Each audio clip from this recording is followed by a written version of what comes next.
ಬಹುಶಃ ಅವ್ರಿಗೆ ಯಾವುದೇ ಸಂಸ್ಕಾರಗಳು ಇಲ್ಲ ಅಂತಕ್ಕಂತಹದ್ದನ್ನ ಬಹಳಷ್ಟು ಭಾವಚಿತ್ರಗಳಲ್ಲಿ ವಿಡಿಯೋ ತುಣುಕುಗಳಲ್ಲಿ ತೋರಿಸುವ ಪ್ರಯತ್ನವನ್ನ ಮಾಡಿದ್ದಾರೆ ಅಂತಕ್ಕಂತಹದ್ದನ್ನು ಕೂಡ ಈ ಸಂದರ್ಭದಲ್ಲಿ ನಾವೆಲ್ಲ ಒಪ್ಪಿಕೊಳ್ಬೇಕಾಗುತ್ತೆ ಅಂತಕ್ಕಂಥದ್ದು. ಧಾರವಾಡದ ಜನತೆ 20 ವರ್ಷ ಅವಕಾಶ ಕೊಟ್ಟರು ಕೂಡ ಅವರ ಕಡೆಗೆ ಹೊಳ್ಳಿ ನೋಡದೇ ಇರತಕ್ಕಂತಹ ಈ ವ್ಯಕ್ತಿಗೆ ಬಹುಶಃ ಕಾಲ ಸನ್ನಿಹಿತವಾಗಿದೆ. ಈಗಾಗಲೇ ಜನರ ಮನಸ್ಸಿನಿಂದ ದೂರ ಆಗ್ತಾರೆ. ಬರುವ 7ನೇ ತಾರೀಕಿಗಂತೂ ಅವರು ಪೂರ್ತಿ ಮೂಲಿಗುಂಪಾಗ್ತಾರೆ ಅಂತಕ್ಕಂಥದ್ರೊಳಗೆ ಎರಡು ಮಾತೇ ಇಲ್ಲ ಅಂತಕ್ಕಂಥದ್ದನ್ನ ಈ ಸಂದರ್ಭದಲ್ಲಿ ನಿಮ್ಮೆಲ್ಲರ ಗಮನಕ್ಕೆ ನಾವು ತರಲಿಕ್ಕೆ ಇಚ್ಛಾ ಪಡ್ತೇವೆ ಅಂತಕ್ಕಂಥದ್ದು. ಒಟ್ಟಾರೆ ತಾವೆಲ್ಲ ಸನ್ನದ್ಧರಾಗಬೇಕು. ಪ್ರತಿ ಒಂದು ಊರಿನಲ್ಲಿ ಇದು ಸ್ವಾಭಿಮಾನದ ಚುನಾವಣೆನೇ ಹೊರತಾಗಿ ಯಾವುದೇ ಪಕ್ಷದ ಚುನಾವಣೆ ಅಲ್ಲ ಅಂತಕ್ಕಂಥದ್ದನ್ನು ತಮ್ಮ ಗಮನಕ್ಕೆ ನಾವು ತರಲಿಕ್ಕೆ ಇಚ್ಛಾ ಪಡ್ತೇವೆ. ನಾವು ಮೊನ್ನೆ ಬೆಂಗಳೂರಿನಲ್ಲಿ ಒಂದು ಮಾತನ್ನ ಹೇಳಿದ್ವಿ. ಏನದು ಅಂತಂದ್ರೆ, ಮತದಾರನಿಗೆ ಪಕ್ಷಗಳು ಅನಿವಾರ್ಯ ಅಲ್ಲ, ಹೈಕಮಾಂಡ್ ಅನಿವಾರ್ಯ ಅಲ್ಲ. ಮತದಾರನಿಗೆ ಹೈಕಮಾಂಡು ಅನಿವಾರ್ಯ ಅಲ್ಲ, ಪಕ್ಷ ಅನಿವಾರ್ಯ ಆಗ್ತಾನೆ ಹೊರತಾಗಿ ಬಹುಶಃ ಅವರು ಇವರಿಗೆ ಅನಿವಾರ್ಯ ಆಗೋದಿಲ್ಲ ಅಂತಕ್ಕಂಥದ್ದನ್ನ ಧಾರವಾಡದ ಜನತೆ ತೋರಿಸುವ ತೀರ್ಮಾನವನ್ನ ಮಾಡಿದ್ದಾರೆ ಅಂತಕ್ಕಂಥದ್ದನ್ನು ಕೂಡ ಈ ಸಂದರ್ಭದಲ್ಲಿ ಹೇಳಿಕ್ಕೆ ಇಚ್ಛಾ ಪಡ್ತಾ, ಇಲ್ಲಿಯ ಮಹಾನ್ ನಾಯಕರು ಏನು ದಿಲ್ಲಿ ತನಕ ಹೋಗಿ ದೊಡ್ಡ ಆಡಳಿತವನ್ನ ಮಾಡಿದೀವಿ ಅಂತೇಳಿ ಪ್ರದರ್ಶನ ಮಾಡಿದ್ರಲ್ಲ, ಇವ್ರಿಗೆ ಒಂದು ಕಾಲಕ್ಕೆ ಒಂದು ಪಕ್ಷ ಅಧ್ಯಕ್ಷಗಿರಿಯನ್ನ ಕೊಟ್ಟಿದ್ರೆ ರಾಜ್ಯದಲ್ಲಿ ಆ ಪಕ್ಷ ಸರ್ವನಾಶ ಆಗುವಂತಹ ಕೆಲಸವನ್ನ ಇವರು ಮಾಡಿದ್ರು ಅಂತಕ್ಕಂಥದ್ದು. ಈಗ ಧಾರವಾಡ ಜಿಲ್ಲೆಯನ್ನ ಸರ್ವನಾಶ ಮಾಡಿದ್ದಾರೆ. ಇನ್ನು ಮುಂದೆ ಮತದಾರ ಇವರು ಬೇಡ ಅಂತಕ್ಕಂತಹ ತೀರ್ಮಾನವನ್ನ ಮಾಡಿರ್ತಕ್ಕಂತಹದ್ದು. ಮತದಾರನಿಗೆ ಪೂರ್ಣ ಪ್ರಜ್ಞೆ ಬಂದಿದೆ ಅಂತಕ್ಕಂಥದ್ದನ್ನ ಈ ಸಂದರ್ಭದಲ್ಲಿ ಹೇಳಲಿಕ್ಕೆ ಇಚ್ಛಾ ಪಡ್ತೇವೆ ಅಂತಕ್ಕಂಥದ್ದನ್ನ ಹೇಳ್ತಾ, ಬಹುಶಃ ನಾವು ಹೇಳೋದಿಷ್ಟೇ, ನಮ್ಮ ಜನಗಳೆಲ್ಲ ನಾವು ಚುನಾವಣೆಗೆ ನಿಲ್ಲಬೇಕು ಅನ್ನುವಂತಹ ಬೇಡಿಕೆಯನ್ನು ಇಟ್ಟರು. ಇಷ್ಟೇ ಸತ್ಯ ಹೇಳ್ತೇನೆ, ಇವರು ಮಾಡಬೇಕಾದ ಕೆಲಸಗಳನ್ನ ಮಾಡಿದ್ರೆ ನಮ್ಮಂತಹ ಸ್ವಾಮಿಗಳನ್ನ ಚುನಾವಣೆಗೆ ನಿಲ್ಲಿಸುವ ಯೋಜನೆಯನ್ನ ಮತದಾರ ಹಾಕೊಳ್ತಿದ್ದಿಲ್ಲ. ಮಾಡಬೇಕಾದ ಕೆಲಸವನ್ನ ಮಾಡದೇ ಇರೋದ್ರಿಂದ ಯಾರು ಚುನಾವಣೆಗೆ ನಿಲ್ಲುವ ಅವಶ್ಯಕತೆ ಇರಲಿಲ್ಲ. ಅವರು ಚುನಾವಣೆಗೆ ನಿಲ್ಲುವ ಅವಶ್ಯಕತೆ ಬಂದಿದ್ಯಾಕೆ ಅಂತಂದ್ರೆ ಇವರ ದುರಾಡಳಿತದಿಂದ ಮಾತ್ರ ಬಂತೆ ಹೊರತಾಗಿ ಬೇರೆ ಯಾವುದೇ ಕಾರಣದಿಂದ ಬಂದಿಲ್ಲ ಅಂತಕ್ಕಂತಹದ್ದನ್ನ ನಿಮ್ಮೆಲ್ಲರ ಗಮನಕ್ಕೆ ನಾವು ತರಲಿಕ್ಕೆ ಇಚ್ಛಾ ಪಡ್ತಾ, ಒಟ್ಟಾರೆ ನೀವು ಬರುವ ದಿನಮಾನದಲ್ಲಿ ಬಹಳಷ್ಟು ಎಚ್ಚರಿಕೆಯನ್ನು ವಹಿಸಬೇಕು ಅಂತಕ್ಕಂಥದ್ದನ್ನು ಈ ಸಂದರ್ಭದಲ್ಲಿ ನಿಮ್ಮೆಲ್ಲರ ಗಮನಕ್ಕೆ ನಾವು ತರಲಿಕ್ಕೆ ಇಚ್ಛಾ ಪಡ್ತಾ, ಬಹುಶಃ ಹಿಂದುತ್ವ ಅನ್ನುವಂತಹ ಒಂದು ಮಾತನ್ನು ಹೇಳ್ತಾ ಎಲ್ಲರನ್ನ ಹಿಂದಿಕ್ಕುವಂತಹ ಪ್ರಯತ್ನವನ್ನು ಇವರು ಮಾಡಿದ್ರೆ ಹೊರತಾಗಿ, ಹಿಂದುತ್ವ ಅಂತಂದ್ರೆ ಪ್ರತಿಯೊಬ್ಬನಿಗೆ ಎಲ್ಲ ಆಶ್ರಯಗಳು ಸಿಗಬೇಕು. ಹಿಂದೂ ರಾಷ್ಟ್ರದಲ್ಲಿ ಇರ್ತಕ್ಕಂತಹ ಪ್ರತಿಯೊಬ್ಬನನ್ನ ಸಮಾನ ದೃಷ್ಟಿಕೋನದಲ್ಲಿ ನೋಡಬೇಕು. ಬಹುಶಃ ಇವರು ಮಾಡಿದ ಸಾಧನೆ ಏನು ಅಂತಂದ್ರೆ, ಅಧಿಕಾರ ಕೊಟ್ಟ ಪರಿಣಾಮ ಎಲ್ಲರನ್ನ ನಾಶ ಮಾಡುವ ಕೆಲಸ ಮಾಡಿದ್ರೆ ಹೊರತಾಗಿ ಬೇರೆ ಏನನ್ನು ಮಾಡಲಿಲ್ಲ ಅಂತಕ್ಕಂಥದ್ದು. ಧಾರವಾಡದ ಜನತೆ ಇವ್ರಿಗೊಂದಿಷ್ಟು ವಿಶ್ವಾಸವನ್ನು ಇಟ್ಟು ಪಲ್ಲಕ್ಕಿಯಲ್ಲಿ 20 ವರ್ಷ ಕುಂದಿರಿಸಿದ್ರೆ, ಯಾರು ಪಲ್ಲಕ್ಕಿಯಲ್ಲಿ ಕುಂದಿರಿಸಿದ್ರೋ ಅವರನ್ನೆಲ್ಲ ಮೂಲೆಯಲ್ಲಿ ಕುಂದಿರಿಸುವಂತ ಮಹಾನ್ ಸಾಧನೆಯನ್ನು ಇವರು ಮಾಡಿದ್ದಾರೆ. ಇವರಿಗೊಂದು ಒಳ್ಳೆ ಕಾಲ ಸನ್ನಿಹಿತವಾಗಿದೆ. ಅವರಿಗೆ ತಕ್ಕ ಪಾಠವನ್ನ ಕಲಿಸಬೇಕು, ಧಾರವಾಡ ಮತಕ್ಷೇತ್ರವನ್ನ ರಕ್ಷಣೆ ಮಾಡಬೇಕು ಅಂತಕ್ಕಂತಹ ಒಂದು ವಿಚಾರವನ್ನ ಮತದಾರರಿಗೆ ಹೇಳಿ, ಇವತ್ತಿನ ದಿವಸ ಬಹಳ ಪ್ರೀತಿ ವಿಶ್ವಾಸಗಳಿಂದ ತಾವೆಲ್ಲ ಹಳ್ಳಿಗಳಿಂದ ಬಂದಿದ್ದೀರಿ, ಶಹರಗಳಿಂದ ಬಂದಿದ್ದೀರಿ. ನಾವು ನಿರೀಕ್ಷೆಯನ್ನು ಆದ್ರೆ ಎಷ್ಟೋ ಪಟ್ಟು ಸಂಖ್ಯೆಯಲ್ಲಿ ತಾವು ಬಂದಿದ್ದೀರಿ. ಕೇವಲ ಸ್ವಾಗತಕ್ಕಿಷ್ಟು ಬಂದ್ರೆ 18ನೇ ತಾರೀಕಿಗೆ ನಾಮಪತ್ರ ಸಲ್ಲಿಸಬೇಕಾದ್ರೆ ಎಷ್ಟು ಜನಸಂಖ್ಯೆ ಬರಬಹುದು ಅಂತಕ್ಕಂತಹ ಒಂದು ಸೂಚನೆಯನ್ನ ಕೊಟ್ಟಿದ್ದಾರೆ. ಧಾರವಾಡ ಜಿಲ್ಲೆಯ ಮತದಾರರಿಗೆ ನಾನು ಇಷ್ಟು ಹೇಳಲಿಕ್ಕೆ ಇಚ್ಛಾ ಪಡ್ತೇನೆ, 18ನೇ ತಾರೀಕು ಅಂತಕ್ಕಂಥದ್ದು ಅದು ಏನಾಗಬೇಕು ಅಂತಂದ್ರೆ ಅವತ್ತಿನ ದಿವಸ ಧಾರವಾಡ ಜಿಲ್ಲೆಯ ಇತಿಹಾಸವನ್ನ ಬರೆಯುವಂಗ ಆಗಬೇಕು ಅಂತಕ್ಕಂಥದ್ದು. ಅದಕ್ಕೆ ತಾವೆಲ್ಲ ಸಾಕ್ಷಿ ಆಗಬೇಕಂತಕ್ಕಂತಹ ಮಾತನ್ನು ಈ ಸಂದರ್ಭದಲ್ಲಿ ಹೇಳಿಕೊಂಡು, ಧಾರವಾಡಕ್ಕೆ ತಾವೆಲ್ಲ 18ನೇ ತಾರೀಕಿಗೆ ಬೆಳಿಗ್ಗೆ 11 ಗಂಟೆಗೆ ಇರಬೇಕು ಅಂತಕ್ಕಂತಹ ಒಂದು ಮನವಿಯನ್ನ ಮಾಡಿಕೊಂಡು, ನಿಮ್ಮೆಲ್ಲರ ಒಂದು ಬೆನ್ನಿಗೆ ಕೊನೆಯ ಮಾತನ್ನ ನಾನು ಹೇಳೋದಾದ್ರೆ, ನಾನೊಬ್ಬ ಮಠಾಧಿಪತಿ ಆಗಿರೋದ್ರಿಂದ ನನ್ನ ಹತ್ರ ಜಾತಿ ವ್ಯವಸ್ಥೆ ಅಂತಕ್ಕಂಥದ್ದಿಲ್ಲ, ನನ್ನ ಹತ್ರ ಮೇಲು ಕೀಳು ಅಂತಕ್ಕಂಥದ್ದಿಲ್ಲ.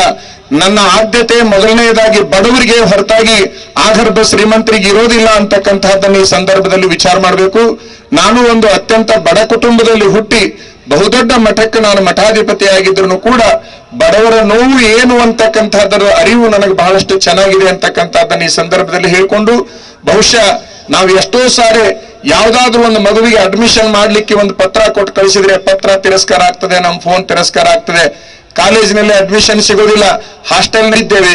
ಬರುವ ದಿನಮಾನಗಳು ಈ ನಾಡಿನ ಜನರಿಗೆ ಅತ್ಯಂತ ಹಿತಕಾರಿಯಾಗಿರ್ತವೆ ಅಂತಕ್ಕಂತಹ ಮಾತನ್ನ ಈ ಸಂದರ್ಭದಲ್ಲಿ ಹೇಳಲಿಕ್ಕೆ ಇಚ್ಛಾ ಪಡ್ತಾ, ರಾಜಕಾರಣಿಗಳು ಕೊಡುವ ಆಶ್ವಾಸನೆಗಳು ಹಾಸ್ಯಾಸ್ಪದವಾಗಿದ್ದಾವೆ, ಆದರೆ ಮಠಾಧಿಪತಿಗಳ ಮಾತುಗಳು ಶಾಸನವಾಗಿರುತ್ತವೆ ಹೊರತಾಗಿ ಅವು ಎಂದು ಹಾಸ್ಯಾಸ್ಪದವಾಗಲಿಕ್ಕೆ ಸಾಧ್ಯವೇ ಇಲ್ಲ ಅಂತಕ್ಕಂಥದ್ದನ್ನ ಈ ಸಂದರ್ಭದಲ್ಲಿ ಹೇಳಿ, ಬಹುಶಃ ಉತ್ತರ ಭಾರತದಲ್ಲಿ ಯೋಗಿಗಳು ಯಾವ ಆಡಳಿತವನ್ನ ಕೊಟ್ಟಿದ್ದಾರೆ, ಅವರು ಕೂಡ ನಮ್ಮನ್ನು ನೋಡಿ ಹೆಚ್ಚಿನ ಆಡಳಿತದ ವೈಖರಿಯನ್ನ ಕಲಿಬೇಕು, ಆ ರೀತಿ ಒಳಗೆ ಮಾಡಿ ತೋರಿಸೋಣ ಅಂತಕ್ಕಂತಹ ಮಾತನ್ನ ಈ ಸಂದರ್ಭದಲ್ಲಿ ನಿಮ್ಮೆಲ್ಲರ ಗಮನಕ್ಕೆ ನಾವು ತರಲಿಕ್ಕೆ ಇಚ್ಛಾ ಪಡ್ತೇವೆ ಅಂತಕ್ಕಂಥದ್ದು. ಬಹುಶಃ ಇವತ್ತಿನ ದಿವಸ ರಂಜಾನ್ ಹಬ್ಬ, ಎಲ್ಲರೂ ಕೂಡಿ ಹಬ್ಬವನ್ನು ಆಚರಿಸಿದ್ದಾರೆ. ಎಷ್ಟೋ ಜನ ಹಿಂದೂಗಳು ಅವರಿಗೆ ಶುಭಾಶಯಗಳನ್ನು ಹೇಳಿದ್ದಾರೆ, ಅವರು ಕರೆದು ಊಟವನ್ನು ಹಾಕಿದ್ದಾರೆ. ನಮ್ಮದು ಭಾವೈಕ್ಯತಾ ಪೀಠವಾಗಿರೋದ್ರಿಂದ ಬಹುಶಃ ಎಲ್ಲ ಮುಸ್ಲಿಂ ಬಾಂಧವರಿಗೂ ಕೂಡ ಶುಭಾಶಯಗಳನ್ನ ಈ ಸಂದರ್ಭದಲ್ಲಿ ಹೇಳಲಿಕ್ಕೆ ಇಚ್ಛಾ ಪಡ್ತೇವೆ. ನಮ್ಮ ರಾಜ್ಯ ರೈತ ಸಂಘದ ಅಧ್ಯಕ್ಷರು ಇವತ್ತಿನ ದಿವಸ ಇಲ್ಲಿ ಬಂದಿದ್ದಾರೆ. ರಾಜ್ಯ ರೈತ ಸಂಘದವರು, ಮಹದಾಯಿ ಹೋರಾಟಗಾರರು, ಬಹುಶಃ ಹಸಿರು ಸೇನೆಯವರು, ಎಲ್ಲಾ ಹಸಿರು ಶಾಲು, ನನ್ನ ಹೆಗಲ ಮೇಲೂ ಹಸಿರು ಶಾಲು ಇದೆ, ರೈತನ ಹೆಗಲ ಮೇಲೂ ಕೂಡ ಹಸಿರು ಶಾಲು ಇದೆ. ಆ ಹಸಿರು ಶಾಲು ಈ ನಾಡಿನ ರೈತರಿಗೆ ಉಸಿರಾಗಲಿ ಅಂತಕ್ಕಂತಹ ಒಂದು ಸಂಕಲ್ಪವನ್ನ ಈ ಶುಭಗಳಿಗೆ ಇಲ್ಲಿ ಮಾಡಿಕೊಂಡು ಮಾನ್ಯ ನಮ್ಮ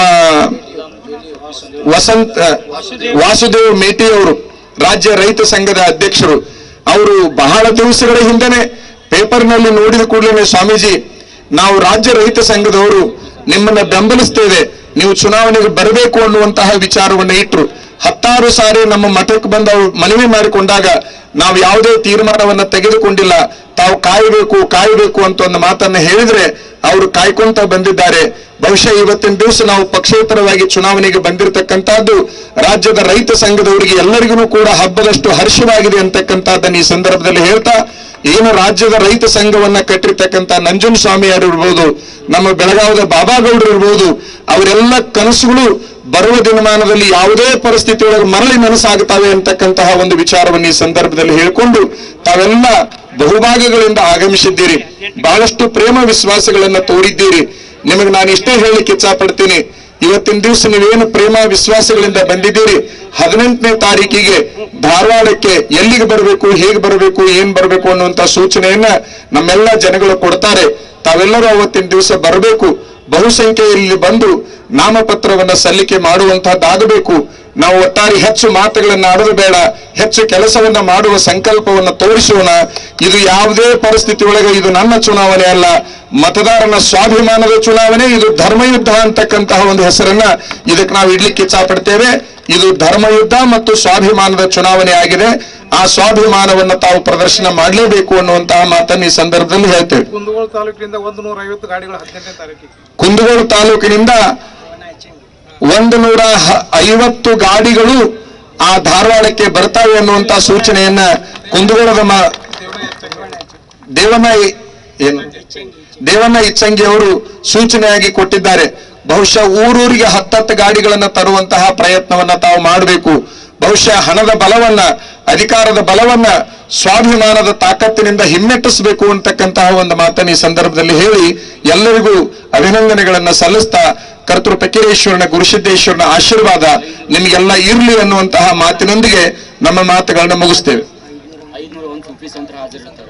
ಅವತ್ತಿನ ದಿವಸ ಇಲ್ಲೊಬ್ರು ಹೇಳ್ತಾ ಇದ್ದಾರೆ, ಆ ನಾಮಪತ್ರ ಸಲ್ಲಿಸುವಾಗ 501 ಜನ ಸಂತರು ಬರಲಿದ್ದಾರೆ ಅಂತಕ್ಕಂತಹ ಒಂದು ಮಾತನ್ನ ಹೇಳಿದ್ದಾರೆ. ನಾವು ರಾಜ್ಯದ ಮಠಾಧಿಪತಿಗಳಿಗೆ ಒಂದು ಸೂಚನೆಯನ್ನ ಕೊಟ್ಟಿದ್ದೇವೆ. ಚುನಾವಣೆಯನ್ನ ಮತದಾರ ನೋಡಿಕೊಳ್ಳಿಕ್ಕೆ ಪ್ರಜ್ಞಾವಂತನಾಗಿದ್ದಾನೆ, ತಾಕತ್ತುವಂತನಾಗಿದ್ದಾನೆ. ಅವರ ಯಾವುದೇ ಪರಿಸ್ಥಿತಿ ಒಳಗೆ ಅವರ ಚುನಾವಣೆಯನ್ನು ಅವರು ಮಾಡ್ತಾರೆ. ಮಠಾಧಿಪತಿಗಳು ನಾನೊಬ್ಬ ಸಾಕು ಅಂತಕ್ಕಂತಹದ್ದನ್ನು ಒಂದು ಮಾತನ್ನ ಹೇಳಿದ್ದೇನೆ. ಉಳಿದ ಮಠಾಧಿಪತಿಗಳು ಕೇವಲ ಮತದಾರನ ದುಃಖವನ್ನ ದೂರ ಮಾಡಲಿಕ್ಕೆ ಆಶೀರ್ವಾದ ಮಾಡಬೇಕು ಅನ್ನುವಂತ ಮಾತನ್ನ ಹೇಳಿ ಈ ಸಂದರ್ಭದಲ್ಲಿ ನನ್ನ ಮಾತುಗಳನ್ನು ಮುಗಿಸ್ತೇನೆ. ಧಾರವಾಡ ಜಿಲ್ಲೆಯ ಪ್ರತಿಯೊಂದು ರೈತ ಸಂಘಗಳು ಅವತ್ತಿನ ದಿವಸ ಬರಬೇಕು ಅಂತಕ್ಕಂತ ಒಂದು ಸೂಚನೆಯನ್ನು ಈ ಸಂದರ್ಭದಲ್ಲಿ ಕೊಡ್ತೇವೆ.